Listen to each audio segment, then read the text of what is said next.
El cambio climático hay que entenderlo como un cambio de factores climáticos, entendiendo de que hay variaciones climáticas que están afectando actualmente a la población y a los propios ecosistemas. Estos cambios se producen principalmente en la temperatura, que se aumenta y disminuyen de manera gradual, y también hay patrones meteorológicos que ya no se dan como antes.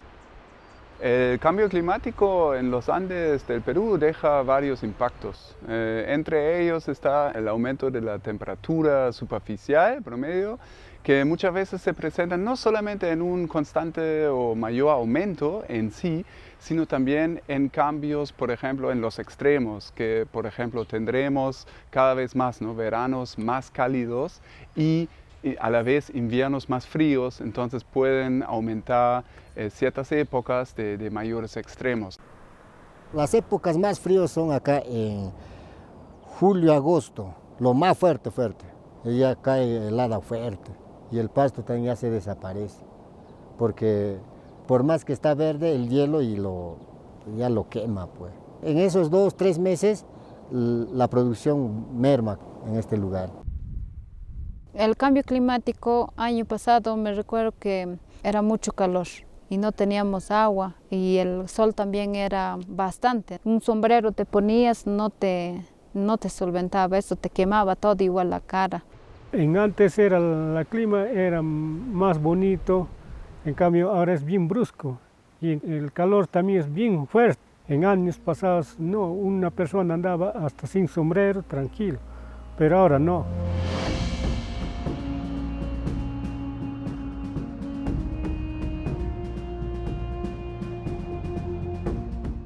El periodo de lluvias, por ejemplo, antes era entre octubre y marzo, actualmente ha variado.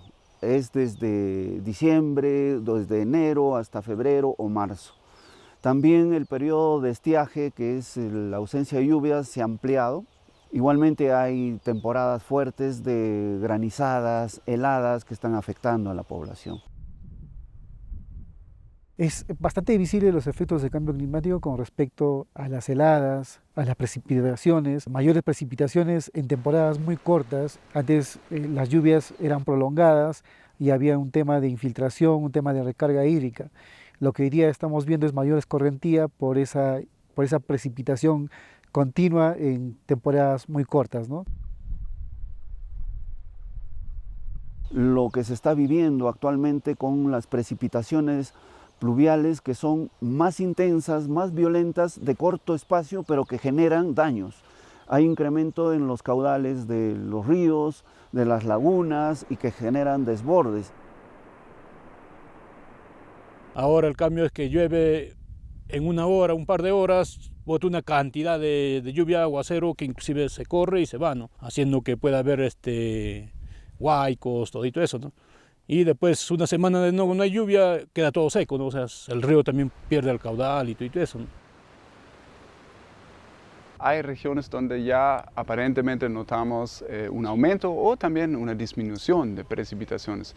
En pocas palabras, cambios en patrones de precipitación que pueden significar que hay que adaptarse a largo plazo a un mundo con menor o mayor disponibilidad de agua en quizá épocas que no siempre nos conviene que esté tanto más o tanto menos de agua disponible.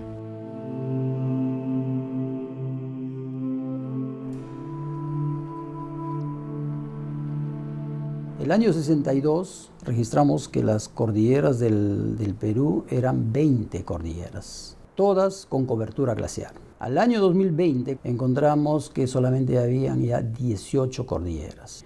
Más o menos en 58 años hemos perdido el 56.2% de la superficie glaciar del Perú. Eso es bastante alarmante, porque con esa dinámica significa que en las próximas décadas, pues muchas de nuestras cordilleras glaciares también van a desaparecer. El derretimiento glaciar tiene múltiples causas. En primer lugar, pensábamos, y es también lo justificado, ¿no? Pensar en el cambio climático, los impactos que deja el aumento de la temperatura superficial, no solamente en sí el aumento de la temperatura, sino también cambios en la precipitación, cambios, por ejemplo, también en la humedad del aire, que influye también en el balance de masa glaciar por épocas o a nivel anual, ¿no? Entonces, hay varios parámetros climáticos que están ahí en juego. El otro tema importante es que también esta dinámica de las corrientes de temperaturas, los vientos cálidos que van hacia las montañas, también sirven de caminos o de transporte para elementos contaminantes que viajan muchas veces desde la Amazonía o del mismo entorno de las cordilleras glaciares y van y se depositan sobre estos cuerpos glaciares. Y las superficies de los glaciares, que son blancas y tienen un nivel de reflectancia que nosotros lo conocemos como albedo muy alto cuando están en condiciones limpias y sólidas, al contaminarse, los rayos solares ingresan con mayor intensidad sobre estas superficies glaciares, aumenta la temperatura de esa capa superficial y acelera, suma al proceso de retroceso glacial. El cambio del ciclo hidrológico es otro elemento que también estamos evaluando para ver cuál es su nivel de impacto sobre los glaciares. Estamos percibiendo que, por ejemplo, la lluvia líquida se está incrementando sobre la lluvia sólida. Y eso es peligroso, porque si nosotros tenemos un glaciar expuesto, y donde necesitamos que para que ese glaciar se mantenga, debería haber lluvia sólida para que la nevada se quede, las temperaturas se mantengan y esta nevada se pueda consolidar poco a poco, incrementando su volumen, está sucediendo al revés. Cuando caen las lluvias líquidas sirven como un drenaje que lava a las partes más débiles del glaciar y también ayuda a que el retroceso se acelere. Si no tienen esta precipitación de estas cualidades, no acumulan nieve y no van formando más cobertura. Al tener mayor cobertura que no está protegida, solamente hielo expuesto, está expuesto a los vientos, a la acumulación de partículas, que estas, al absorber energía, se comportan como un cuerpo negro y van fusionando partes de forma indistinta del glaciar. Entonces es un proceso acelerado que también se está provocando, ¿no? Aquí en Junín tenemos el retroceso glaciar de la cordillera Huaytapallana. Esta cordillera que tenía unos 37 kilómetros cuadrados de extensión, ha visto reducido su superficie glaciar en un 70%. Hoy vemos las evidencias porque hasta el año 1960, por ejemplo, el glaciar llegaba hasta la laguna Lassuntay, que es la laguna más característica de esta cordillera Huaytapallana. Hoy está a la mitad, hacia su cima de esta cordillera. Yo te puedo decir antes del 2000. El nevado era al ras del espejo del agua de acá de la laguna Lassuntay. Pues a partir del 2000 ya empieza el deslizamiento del nevado y ahora que hoy en día estamos viendo ya muy arriba. Y de repente, quién sabe, de acá a 20 a 25 años que el nevado ya no va a existir acá por el nevado huaytapallano.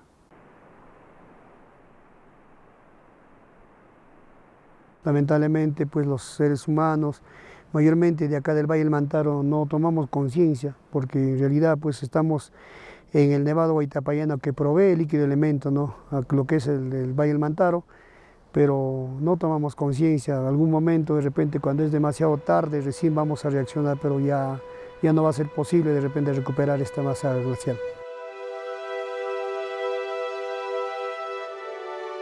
El retroceso glaciar deja en primer lugar en realidad nuevas áreas desglaciadas. Ahora, ¿qué pasa con esas áreas?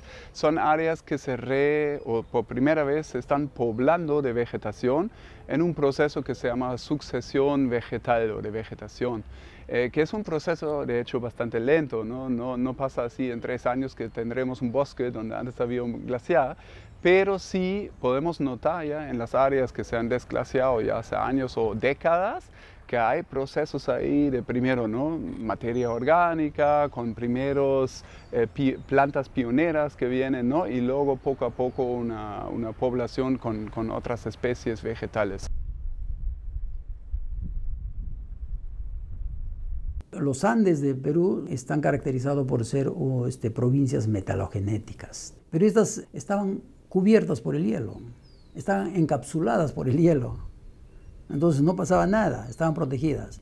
Al retirarse el hielo, quedan expuestas a la intemperie, viene la lluvia, interviene el oxígeno y empieza el proceso de lixiviación de estos metales. Y transportan todo ese proceso de lixiviación hacia los fondos de las quebradas, que alimentan a los humedales, que alimentan a los pastizales y que sirven muchas veces de consumo de agua directa para las comunidades. Y este proceso hace que en algunas cuencas, según geología local, no en todas, el agua potable realmente se convierte en un agua totalmente ácida, no apto para el consumo humano. Bueno, este es el río Quilcayhuanca. Como podemos apreciar, el agua deja bastante óxido en las piedras. Ha matado muchas vidas acuáticas, ya no existen ni peces que existían mucho antes en la parte baja. Por acá habían plantas acuáticas, tampoco existe y no sirve ni para bañarse, ni para lavar ropa, ni menos para consumo humano en esta zona, porque tiene bastante óxido de minerales, como se nota en las piedras. El retroceso glaciar genera la formación de lagunas de origen glaciar que muchas de ellas son altamente peligrosas.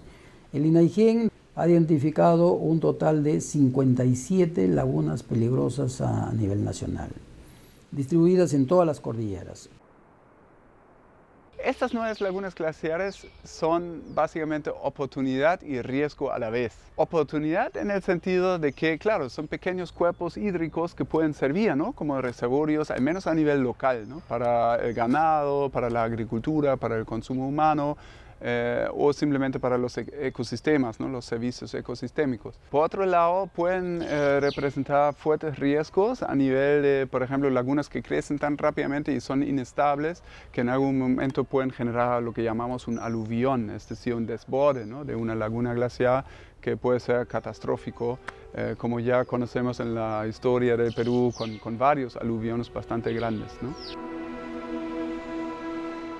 La laguna Palcacocha es una laguna de origen glaciar que está en la parte alta de Huaraz y tuvo un desborde el año 41. Al caer una avalancha sobre la laguna, rompió su dique natural y parece que el 70-80% del volumen que tenía en ese momento se desbordó. Llegó a la ciudad de Huaraz y destruyó casi la tercera parte de la ciudad de Huaraz, que fue un desastre. Mucho antes había bastante glaciar colgado encima de la laguna Palcacocha. Incluso cuando había avalanchas, venían bloques de hielo acá en la laguna y estaban flotando. Entonces eso emanaba siempre un peligro para la parte baja con motivo de que puede ocurrir un aluvión, como en 1941 ocurrió. Mató bastante gente, a la ciudad lo destruyó, todo eso.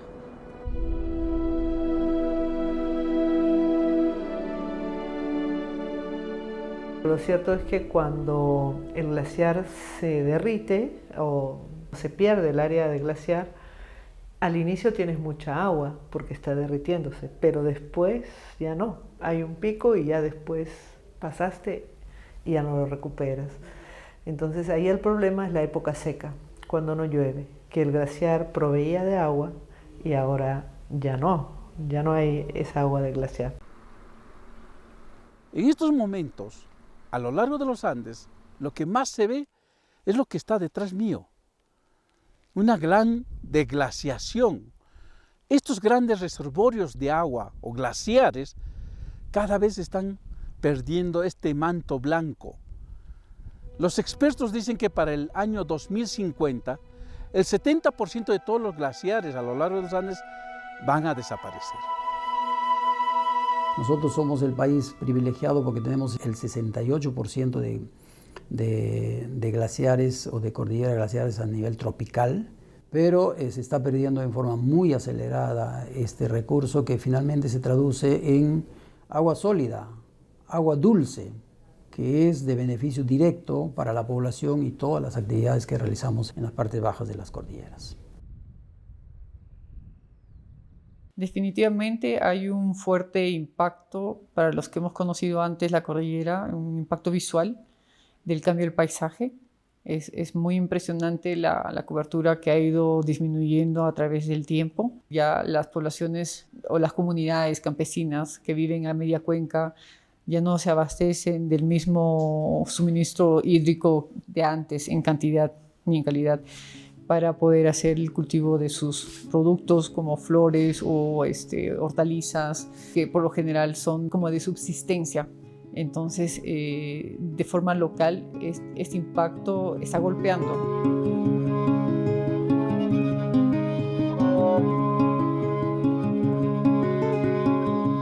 Lo que entendemos hasta ahora es que la cantidad de agua puede disminuir al menos a nivel de época seca, es decir, por las épocas de estiaje. Entonces, donde ya en general hay poca agua, cuando falte esta proporción de agua de la fusión de hielo, obviamente, relativamente, este impacto es grande. En las cabeceras de cuenca, donde los glaciares antes estaban ubicados y tenían, digamos, una mayor influencia con su desagüe, digamos, con su agua de fusión, ahí sí también afecta en mayor proporción que en las zonas más alejadas, aguas abajo, donde en realidad el agua proviene de múltiples fuentes. Hay zonas que no dependen de glaciares, solo dependen de las lluvias. Y cuando hay presencia de sequías, es un problema muy serio, como el que ha ocurrido recientemente en el año 2022, donde en nuestra región y varias partes del país, en Perú, se han afectado por la sequía.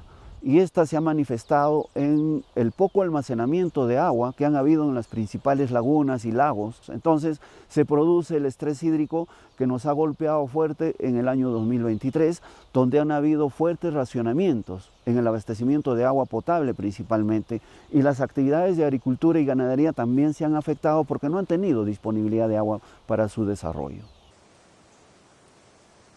Los agricultores también ven con mucha preocupación que el agua en muchos lugares se está haciendo cada vez menos.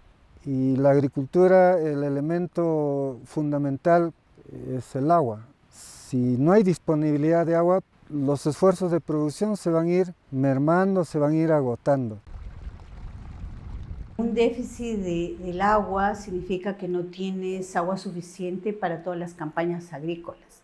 Eso, adicionalmente, que ya se está reduciendo los espacios de tierras agrícolas por el cambio de uso, hace que entremos a un contexto de crisis alimentaria que no va a garantizar suficientemente los alimentos para nuestra región, sino también porque el centro es el bastión alimentario para toda la zona de Lima y para las otras regiones. Ahorita, digamos, los escenarios para al menos algunas zonas en Perú no son tan buenos, ¿no? En el sentido de que consumimos demasiada agua, lo estamos contaminando, no estamos cuidando el recurso tanto, ¿no? También en términos de cuánto consumimos y cómo lo contaminamos. Y por otro lado, hay algunos impactos del cambio climático que en algunas zonas significan una pérdida del recurso hídrico o una reducción, ¿no?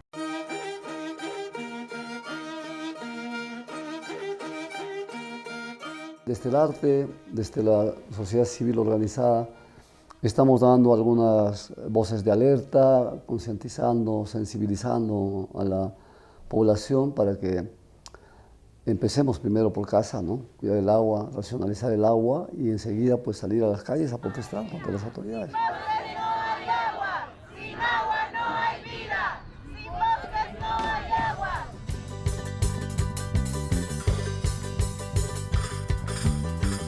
Esta canción titula Madre Agua.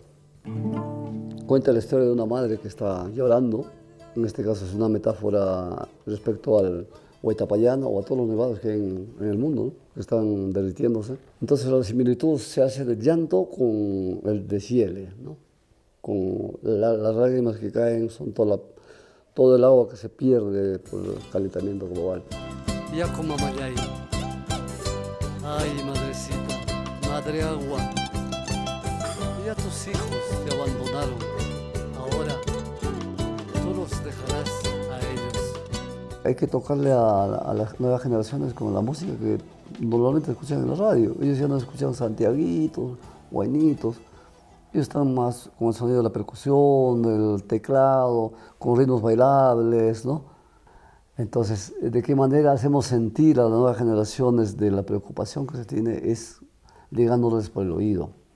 Les gusta el ritmo, la música, y se pegan a la melodía y van a poder percibir, entender. Tal vez mañana, dice la gente, tal vez pasado, dice un alcalde, es el progreso, dice un congresista, sufre la tierra, lloran los nevados. La música es la herramienta fundamental y definitivamente es un grano de arena, de apoyo, ¿no? O sea, no es que la canción también va a cambiar la mentalidad de la gente que está 40, 50 años adaptada a una forma de ser, pero por lo menos tenemos esperanza de que los jóvenes asuman la responsabilidad de pensar en su vida, en los hijos que tendrán. Tenemos esa esperanza y estamos apuntando a eso, ¿no?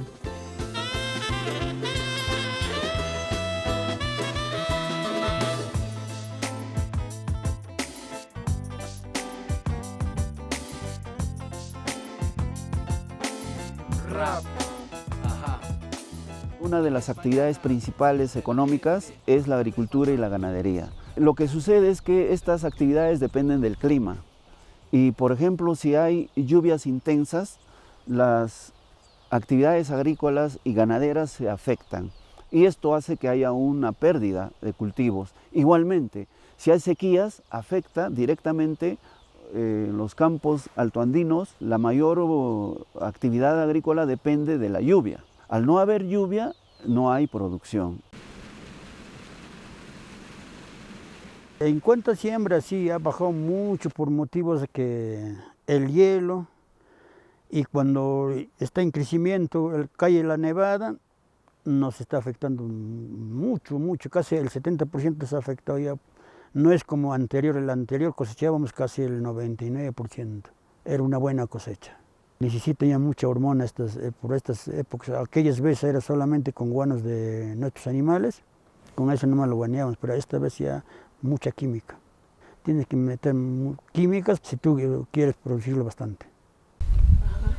Bueno, básicamente sí. Ancestralmente se hacían, por ejemplo, las plantaciones en los meses de noviembre, diciembre, pero a raíz del cambio climático y que las lluvias se han retrasado, estamos empezando las plantaciones a fines de diciembre o enero. No se sabe exactamente cuándo plantar, debido a que no se sabe cuándo van a iniciar las lluvias. Tenemos que recurrir al riego, pero muchas veces este riego no es suficiente para abastecer a todos los agricultores de la comunidad. Entonces ya se han cambiado algunos patrones de convivencia diaria que también van asociados a los cambios de patrones climáticos.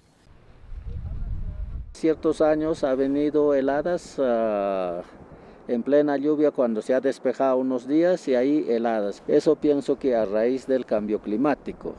Y otra cosa es también que hay sequía en tiempos de plena lluvia que estaría en la sierra. Ha habido sequías muchos años y por ende ya no ha habido pues ni pasto para animales ni agricultura, no se podía donde no hay riego. La zona donde trabajamos, por ejemplo, se sembraba papa en andenes, ¿no? En terrazas prehispánicas. Muchos de estos sectores de producción de papa ya no producen papa porque ya no hay suficiente frío. Las heladas, igualmente, antes era junio, julio, agosto, época de heladas. Ahora en enero te viene una helada y te mata el cultivo. Entonces todo esto para la gente que produce basada en la naturaleza, ¿no? En la lluvia, en el clima, es pues una desgracia, ¿no? En muchos casos. Hace 10 o 20 años, como trabajamos aquí con temporal nomás, ahora últimos años bastante ha cambiado. El otro año mucha lluvia había, se la ha llevado nuestro cultivo, bastante helada. El otro año fue muy que nos ha chocado en agricultura, con helada, con sequía. Y también nuestras aguas un poco cada vez van bajando. Y donde no debe solear, solea, y donde no debe llover, llueve ahora. Es bastante complicado, entonces, más que todo a los que vivimos de nuestro cultivo, de nuestra agricultura nomás, porque no hay otro sustento aquí. Cuando, por ejemplo, hay lluvias torrenciales como se han experimentado estos últimos meses, ha surgido en las papas la enfermedad de la rancha negra, que es por el exceso de humedad. Antes los abuelitos podían curar la rancha, ¿no? En una podían curarlo, pero ahora no pueden curar por más que le echen foliares 2 o 3 veces, ya no tiene solución. Es que también que la enfermedad se ha vuelto más resistente, ¿no? Al ver tantos cambios de temperatura.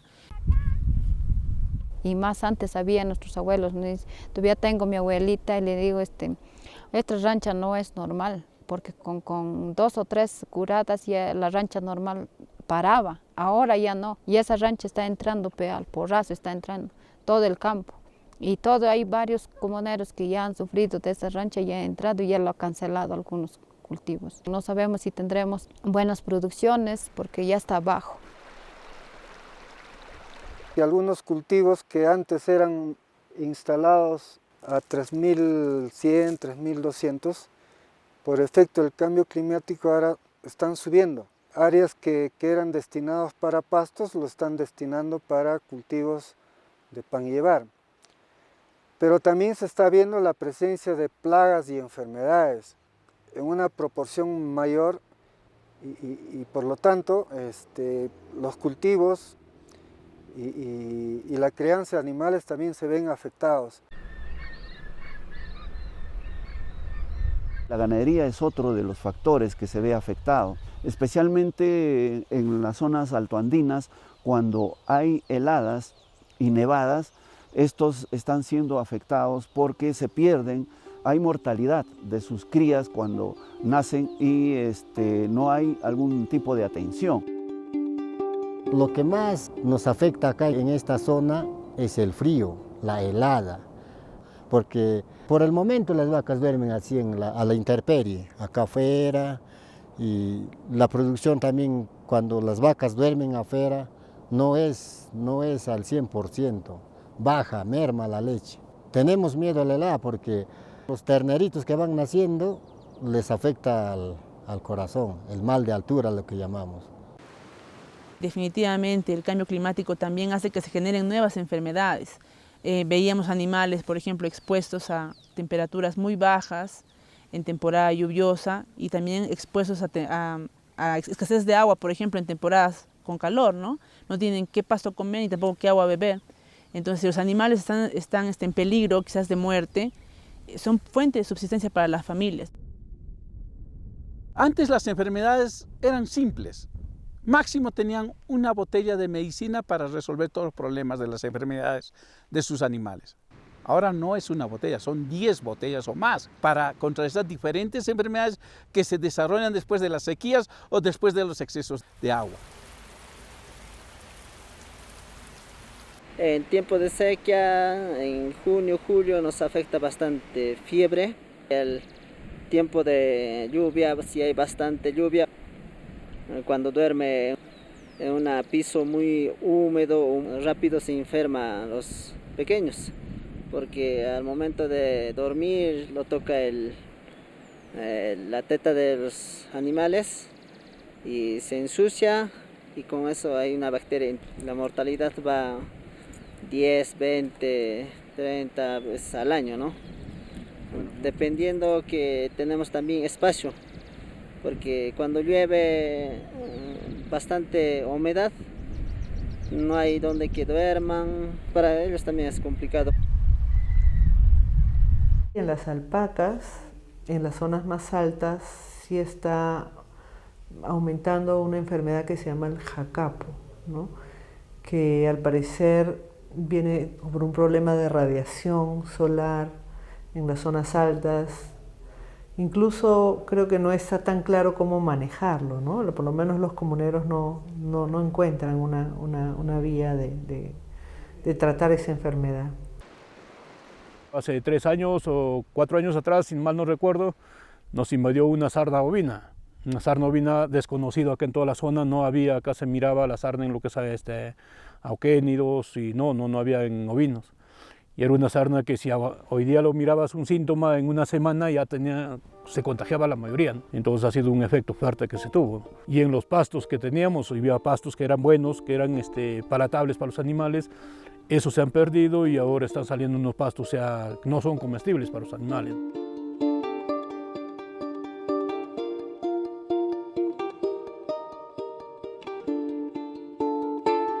Por el retroceso glaciar y la ausencia de agua, hemos visto que muchos ecosistemas, justamente de los bofedales, de los pastizales y también humedales, se están viendo afectados, porque al no tener presencia de agua se están secando. Los bofedales justamente son colchones de agua que se vienen y se almacenan entre los glaciares, y allí es donde vive el ganado, principalmente auquénidos en el caso de nuestros Andes. Al ser su medio de vida de las comunidades nativas y al retirarse los glaciares, los ecosistemas, los bofedales principalmente, las zonas de pastura se degradan, pierden calidad o se contaminan. Todas las zonas páramos se están viendo afectadas por un sobrepastoreo, la erosión mismo de los suelos, que cada vez más se van gastando la capacidad nutritiva, y muchas especies están en pos de desaparecer, y los que están quedando son las gramíneas. Capturamos los ecosistemas naturales, como los bofedales, por ejemplo, de estos metales que van siendo acumulados. Algunos ecosistemas tienen la capacidad de poder procesar, digamos, o digerir este tipo de contaminantes, pero algunos no. Esto, sumado a la actividad humana que puede haber en estos espacios, genera mayor impacto todavía.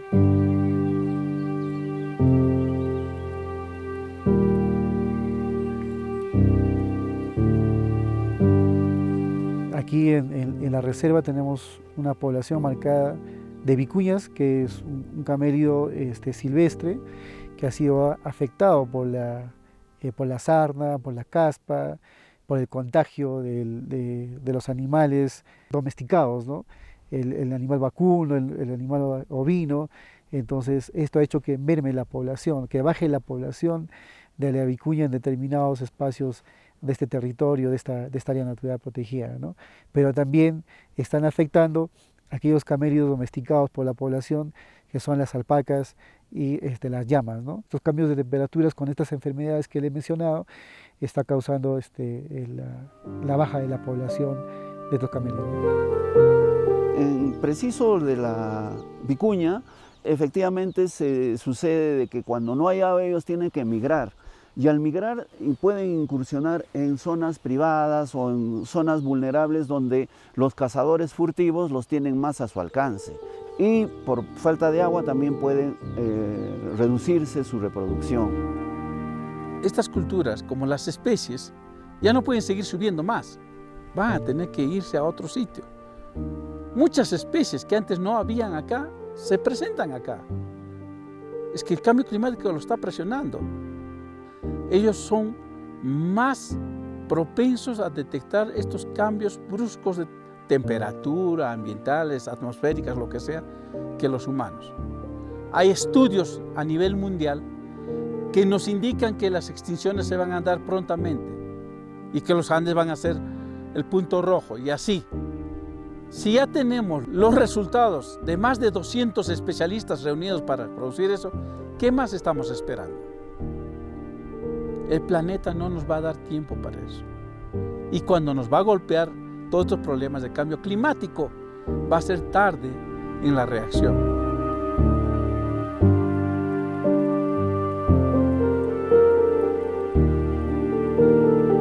Las poblaciones que viven o que siempre han vivido cerca de los glaciares notan este cambio, por supuesto, todos los días, ¿no? En su subsistencia de vida y en sus saberes. Entonces están realmente afectados de una forma muy diferente a las personas que viven, por ejemplo, aguas abajo y que solamente, digamos, reciben o no reciben el agua como un medio físico, ¿no? Es decir, el derretimiento glaciar también influye en la cosmovisión andina. Los glaciares, que son al final deidades, ¿no? Son los apus, son realmente como dioses, están enfermos, ¿no? Están retrocediendo, desapareciendo poco a poco, y para la población local es una gran pérdida también a nivel cultural y a nivel espiritual. Los impactos culturales, si bien no son tan notorios en un corto plazo, en el mediano plazo sí se van dando, ¿no? Por decir, otrora la mujer que en las zonas rurales tenía un rol predominante en la casa, en la agricultura, ahora está adicionalmente teniendo una sobrecarga de trabajo porque está saliendo también a las ciudades para vender los pocos productos alimentarios que tiene, ¿no? Sobre todo a las zonas de mercados locales.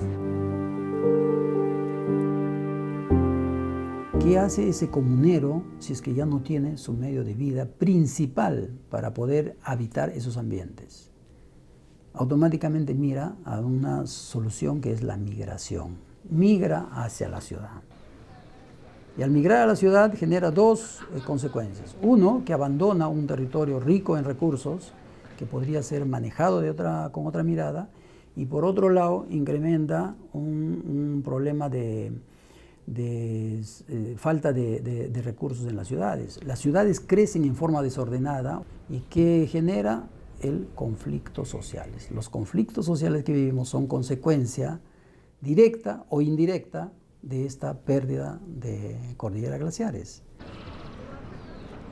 La gente que tiene sus predios rurales, agrícolas, está vendiéndolo al menor costo y se está trasladando a las ciudades intermedias o a Lima y se está dedicando a precarizar más la sociedad y la informalidad de las ciudades, ¿no? Dedicándose a otro tipo de trabajos, dando servicios, venta ambulatoria o ofertando su fuerza de trabajo, ¿no? Con montos bastante precarios. Va a ser una inmigración inminente, una agudización de la pobreza, de las desigualdades. Seguramente vamos a llegar a un momento de no retorno, que es una grave amenaza país. Los fenómenos naturales, el contexto que vive el país, hace que mucha gente migre en busca de nuevas oportunidades. Los fenómenos destruyeron mis cultivos, los fenómenos naturales, entre comillas, destruyeron mis cultivos. La gente se tiene que buscar oportunidades. Yo he podido ver de cerca experiencias en Arequipa, gente del centro poblado de Achoma, de Lari, que vivían de la agricultura y después migraron a la ganadería, considerando ellos como una opción de actividad que reemplazaba a la agricultura porque ya no tenían la misma cantidad de agua y ver que no les funciona, ¿no? Por la cantidad de agua que tienen que invertir en sus animales. Entonces he visto y he escuchado que muchos de sus hijos, de los pobladores actuales de estos pueblos, están migrando a Arequipa o a otras ciudades más grandes con la finalidad de tener oportunidad en la vida.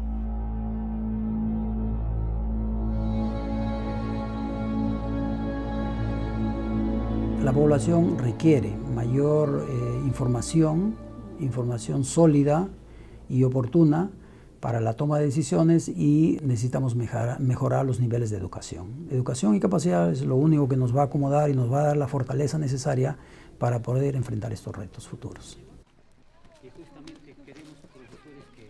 En realidad somos conscientes de los impactos, pero la tarea es un poco el cómo combatir eso o cómo afrontarlo. Eso del cómo definitivamente obedece a todo un proceso de ir implementando capacitaciones, talleres, programas de sensibilización, establecer parcelas demostrativas, para ir viendo de una manera conjunta qué es lo que está pasando, para poder ir digamos, resolviendo esos problemas, ¿no? Incluir en las currículas escolares, universitarias, temas tan importantes como el agua, la gestión del agua, el recurso hídrico, ¿no? En tantos aspectos, incluso hasta en los aspectos sociales, ¿no? Es muy importante incluirla. No porque vayamos a tener glaciares siempre, porque los glaciares van a tener solamente un tiempo, se van a extinguir, pero ¿qué va a quedar después? Entonces necesitamos tener un plan B, un plan C y un plan D respecto a la no presencia de los glaciares, que son los que nos proveen de agua, y de cómo después guardamos agua para nuestros hijos.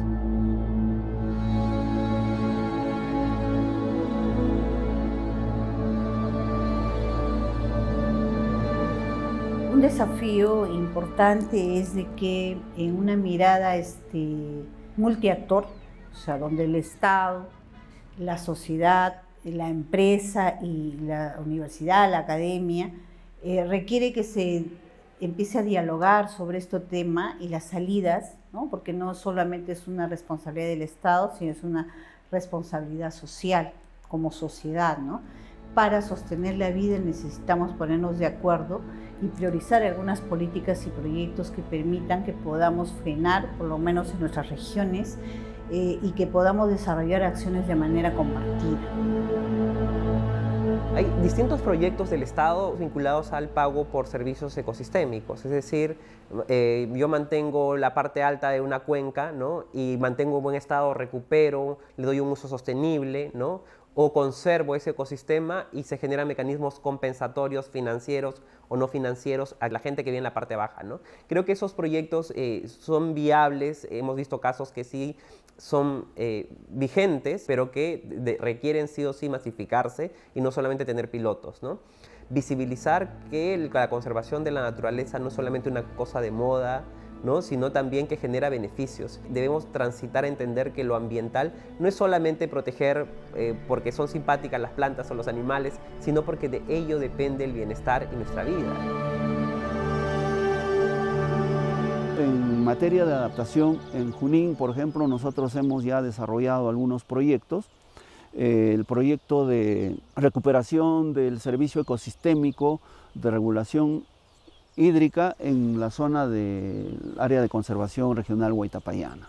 Esto nos ha permitido, por ejemplo, establecer microreservorios para 5 comunidades, de tal manera que se pueda almacenar agua para que les pueda ayudar a sus actividades que desarrollan las comunidades.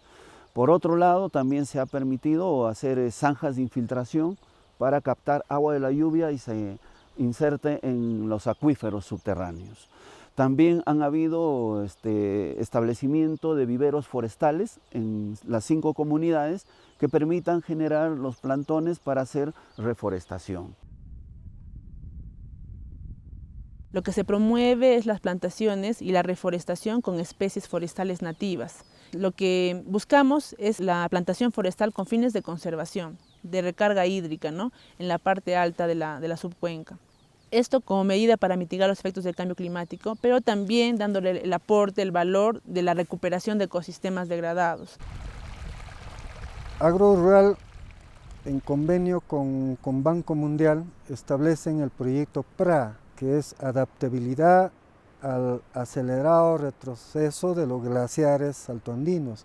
Uno de los objetivos es que a través de prácticas agronómicas, plantaciones forestales, establezcan, digamos, un sistema de recarga hídrica en la parte alta para que la disponibilidad de agua sea mayor, de tal modo que podamos paliar la necesidad de la población de la parte baja. Nosotros estamos trabajando más en medidas de adaptación al cambio climático, ¿no? En Ancash, por ejemplo, vemos que el río está naranja porque se está generando drenaje ácido de lluvia donde el glaciar está retirándose. Y bueno, con la comunidad hemos diseñado un sistema, digamos, de bioremediación que se llama, un serpentín de canales donde tienes totoras o plantas que captan estos metales, reducen el pH y remedian, ¿no? Remedian a partir de estas plantas el agua, de modo de que reduzcan la contaminación de los pastizales o de los cultivos que se vayan a regar aguas abajo. Hemos estado y estamos trabajando en la recuperación de la tecnología cultural, ¿no? Diques, la recuperación de pastizales naturales. En el Perú lo conocemos estos diques como las cochas o las jochas, para tener mayor recarga hídrica, para mejorar la ganadería y para mejorar los pastizales, ¿no? Medidas como la conservación y la restauración de los pastizales naturales, hacer abrevaderos, ¿no? Limpieza de canales antiguos, canales prehispánicos. Ese tipo de medidas de restauración y conservación es lo que estamos desarrollando en el ámbito de la reserva de manera coordinada y en participación con las comunidades campesinas, ¿no? Lo único que hemos hecho es leer la historia y entender cómo esta gente hace miles de años reaccionaron frente al cambio climático. Y lo único que estamos haciendo es copiar estos modelos exitosos y plasmarlo a las comunidades, decirles, mira, esto lo hicieron tus abuelos, tus ancestros, y funcionó. ¿Por qué no lo hacemos otra vuelta? A nuestros pies y detrás mío hay bosques remanentes de lo que antes fue el bosque de Polylepis Rodolfo Vázquezí.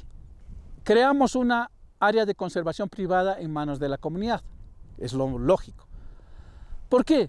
Porque, como verán, es la cabecera de Cuenca, de aquí nace el agua. Escuchen cómo nace el agua. Va a los humedales, de los humedales va a los grandes ríos y desde los grandes ríos a la Amazonia y hasta el Atlántico.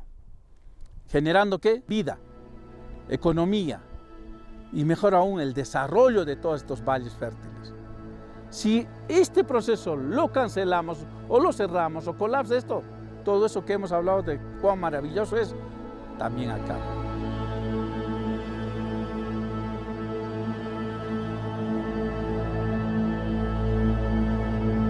La distribución del recurso hídrico en el país es tan heterogéneo.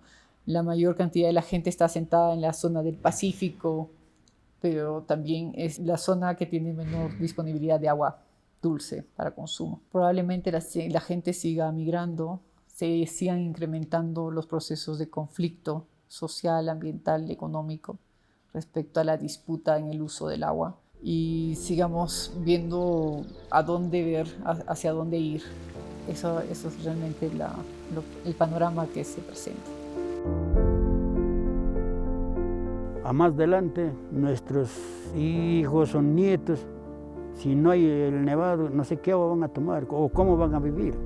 Cuánta quisiera que, la verdad, el glaciar debería volver a su normalidad al espejo del agua de esta laguna.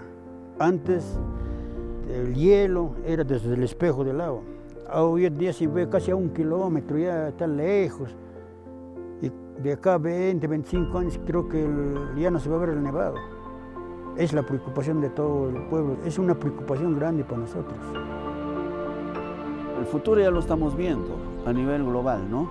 Hay zonas donde ya no hay agua, la población está migrando de sus espacios de origen, se están generando incendios forestales incontenibles, se está generando una serie de problemas que nosotros no quisiéramos que suceda en nuestra región. Por eso es muy importante que le demos mucha prioridad, mucha importancia a la gestión integral del cambio climático, no solamente en el sector público, sino también en el sector privado. Las propias empresas tienen que empezar a usar combustible limpio, ya no usar carbón, ya no usar petróleo, sino energía solar, gas, etc.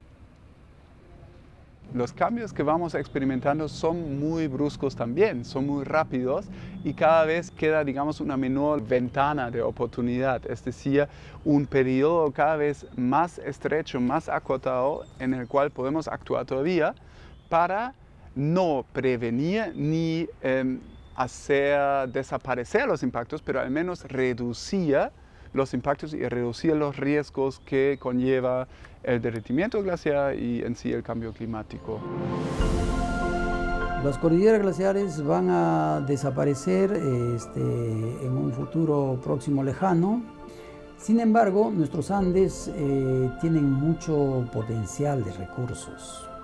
no solamente es los glaciares, el agua es el elemento principal, pero tenemos recursos de flora, tenemos recursos de fauna, tenemos recursos ambientales, tenemos minería, tenemos una serie de elementos que definitivamente van a seguir soportando y desarrollándose en nuestros Andes. Pero necesitamos un poco de inteligencia, un poco de planificación, mejorar nuestra planificación, plantear desarrollos que sean más futuristas y que de alguna manera nos compensen.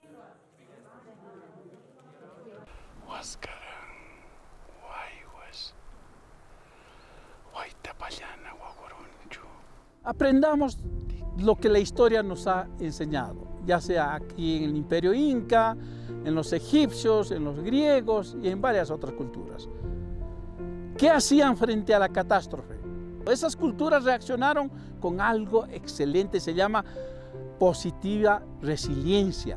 Resiliencia significa frente al dolor reaccionar con acción.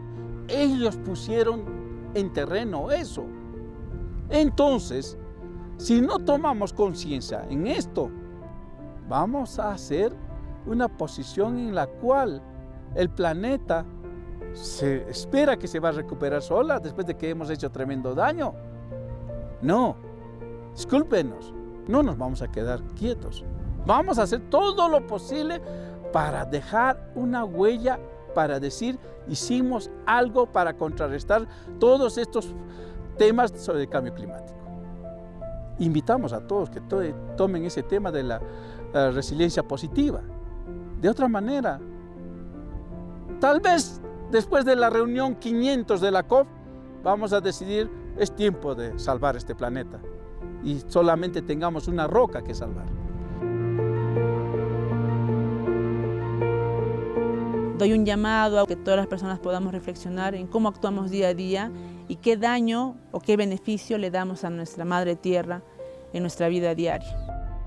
Si nosotros no mantenemos una buena relación con nuestra casa común que nos aloja a todos temporalmente, no vamos a poder vivir en esta casa que se complejiza. Nuestra casa va a seguir existiendo, pero va a ser compleja para todos nosotros. Creo que toca reentender eso y si no lo hacemos, estamos destinados a desaparecer. El tiempo es uno de los peores enemigos. Si hoy no hacemos algo por mañana, yo creo que es tiempo perdido.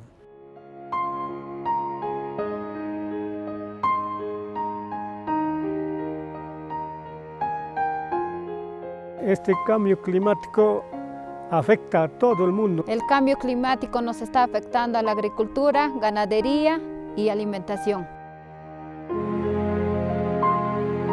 De esta manera, ahorita como tal estamos perdiendo muchos equilibrios del agua. Si nosotros no hacemos nada hoy, mañana va a ser tarde. Ya todos se van a morir de agua.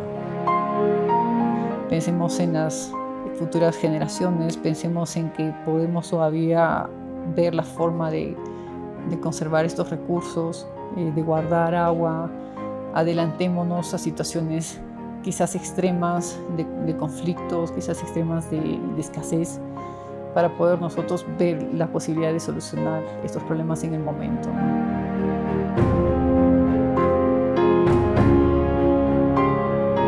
Pedirle a los visitantes, ¿no?, que vengan, no a contaminar. Vengamos a hacer una visita turística, pero responsablemente, ¿no? Cuidar este medio ambiente, ser bien que lo que hay acá es bueno para nosotros, inclusive depende para el mundo entero. Que tengan conciencia con nuestra naturaleza, que sepan valorar.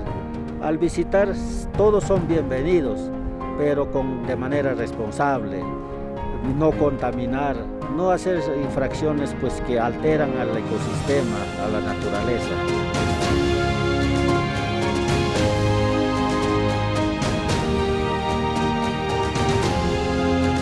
Les pido a todo el mundo, tomen conciencia y al tomar conciencia desarrollen la pasión para implementar acciones.